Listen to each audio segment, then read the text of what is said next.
I'm just thinking of, wow, look how far you've come. When you talk about your life now and how happily married you are and your wonderful husband and your wonderful, healthy, beautiful kids. Your kids are so cute, by the way. Thank you. I'll say it so you don't have to. They are super cute. I mean, they're pretty freaking cute. I love them. No, they are adorable. They are. They're like catalog kids. And yeah, you should put them into something. But just to see what you have now, but to know the heartbreak you have, it's like we were saying how you guys, especially at the beginning, I mean, yes, all the women are, but just, I don't know, I'm biased, especially the women at the beginning are such great examples of strong, powerful women. It's like listening to your story. All our listeners, our Bachelor Happy Hour listeners, listen to this. Like you may be coming out of this type of relationship. You might be in it right now where you're so confused. It shouldn't be this confusing. So, you know, like I feel like they should take your story, DeAnna, and know that you can come out of it and things can be so much better. It just might not be on the timing that you want. Oh my God, yes, preach. Well, I could cry right now. I think it might make me cry. It's true. That's what I just feel listening to it. I'm also on period right now, so there's that. You know what? I always say this because I think you guys know this. Well, here's one of the perks about being on the show so long ago. I am actually like tearing up a little bit. Thank you so much. This is what this is for. Okay, here it comes.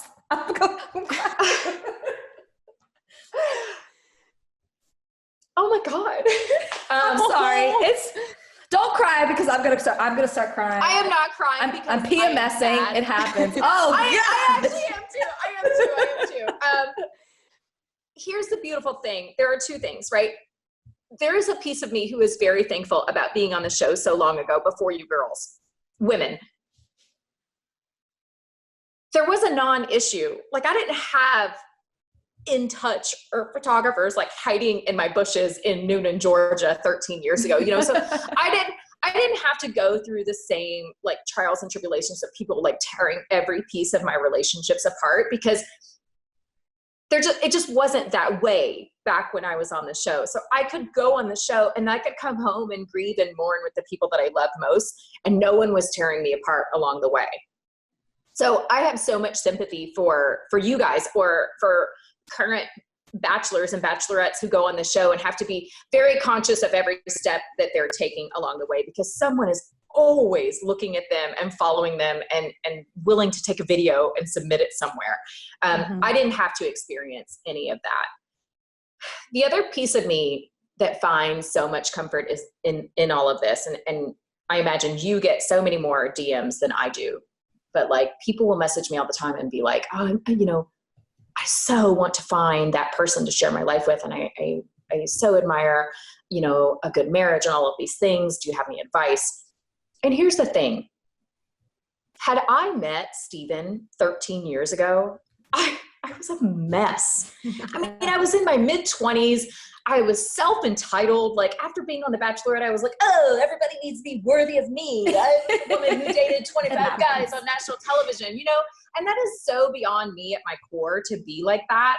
And I was very selfish in that time in my life. And I would have never been prepared mentally, physically, anything for a really incredible marriage, you know? So one thing I pride myself in is that I never settled. I very well could have. I mean, you guys know this at least 25 times, but I never, ever settled. I knew I wanted something really, really great. And I also just wasn't ready for it. I was in a selfish time of my life. And once I became the Bachelorette and went through the show, I just really thought that everyone should bow down to me. And how stupid is that? You know? So it was a very humbling process after going through The Bachelor, a very humbling and confusing process. And then being the Bachelorette, getting the time to be selfish and travel the world and be on television shows and host and live the dream and make money like hosting stupid parties at clubs. Like, I mean, who does that? It's so stupid. But I did. You know, and then I met Stephen. And had he met me at 26, our marriage would never last. And I'm not saying our marriage is perfect. We have definitely weathered some serious storms. And I am so thankful to be where we are now, to think like we have come out the other side. But that's the beautiful thing about marriage is like, ultimately we are committed to each other and committed to our family and making things work.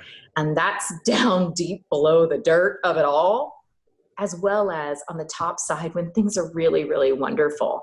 And I think that's a beautiful thing that I never, ever found that before Stephen, like to where it felt like I had a partner that would fight for us. Yeah. And so, you know, looking back at it all, it's been really fun to watch it, but I'm also like, thank God, like bless Stephen. I'm the lucky one, really. I am.